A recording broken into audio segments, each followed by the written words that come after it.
What's the best part of a Dunkin' Run? The coffee? Is it the coffee or the $1 donut or $2 stuffed bagel minis or $3 sausage, egg, and cheese that you can add to it? The answer, of course, is yes. Time for a Dunkin' Run. $3 offer available on sausage, egg, and cheese sandwich only. Excludes specialty donuts and fancies. Offer valid on medium or larger coffee. Price and participation may vary. Limited time offer. Terms apply.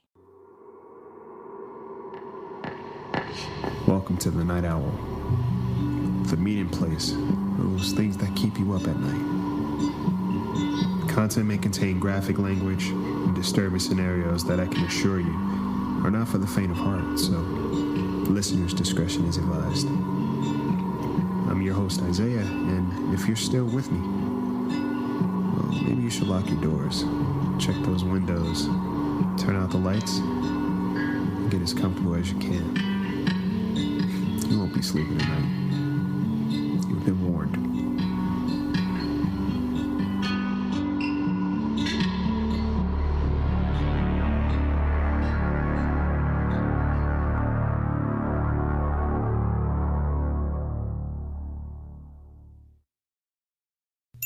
Welcome to the Night Owl.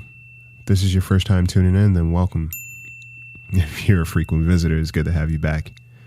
Tonight's episode tells the tale of love at first sight, or maybe something more. I give you Matchmade.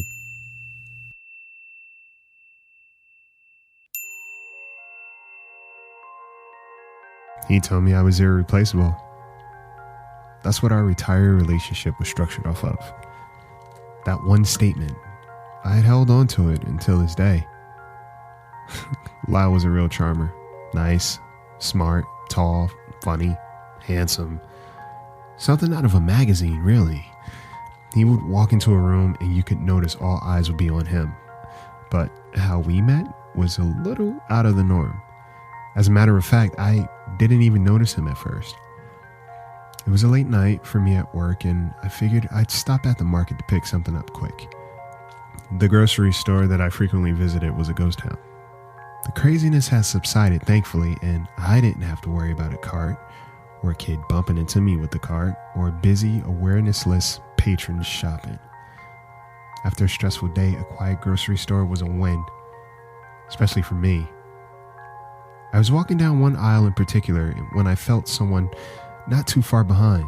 They kept some distance, but the interesting thing about an empty space is that your sensitivity seems to kick in. At least for me anyways. I didn't pay it too much mind and just assumed it was a worker or someone else doing last minute shopping. I'm not unique. You left your lights on in the car, I heard someone say, but it didn't register until they got closer. Excuse me. I looked up and was caught off guard. Yeah? I think you left your lights on in your car. It's a white Mustang? Yeah. Words were lost, but I think I held myself together. Good looking guy for sure, and his presence was very much noticeable. Shit. Thank you. How'd you know? I parked not too far and I noticed. I remember the lot being pretty empty when I pulled into the parking garage. Unless I just had a severe case of tunnel vision. Anyways, I thanked them and proceeded to shop. I figured I wouldn't be long, so I just get my things and head back instead of making double trips. I got what I needed, headed to the register and left. When I got to my car, the light was in fact on, but no other cars around. I chalked it up to taking longer than I had anticipated. It was fine. Fast forward a couple of weeks, and I ended up running into him again. This time, I noticed him. Because it was our first date. After that car night, I saw him a couple more times at the grocery store. We talked, had a good conversation, and then he finally asked if I'd like to go out to dinner.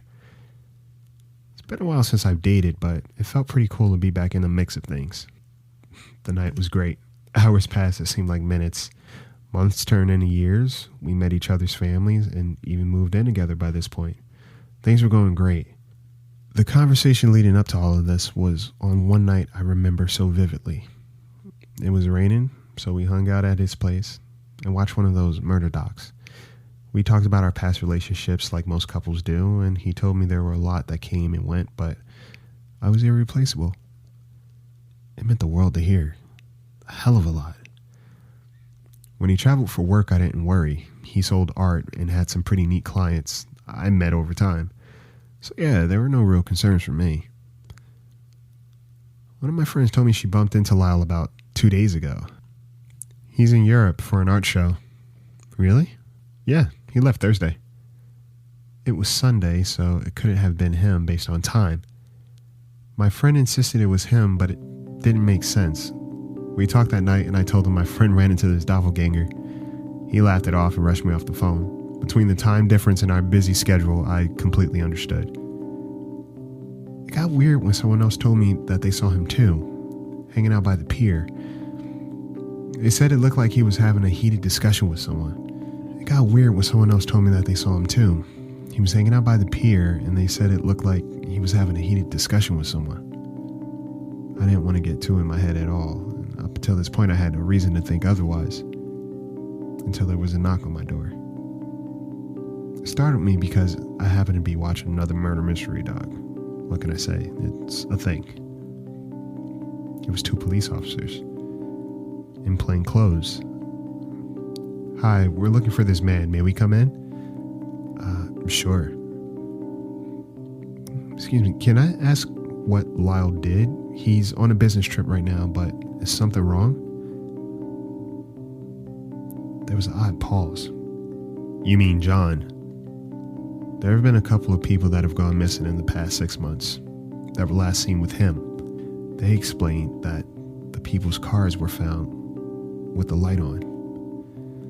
Apparently that was his thing. My heart sank to my stomach. And I thought back to that day. It did seem odd.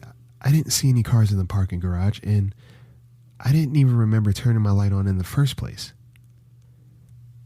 I thought about my friends saying they saw him. I thought about everything. I thought about him saying I was irreplaceable. Clearly our affinity for crime docs was for different reasons. One of us was watching for leisure, and the other studying. The officers told me I was lucky, but not so lucky. They still couldn't find him.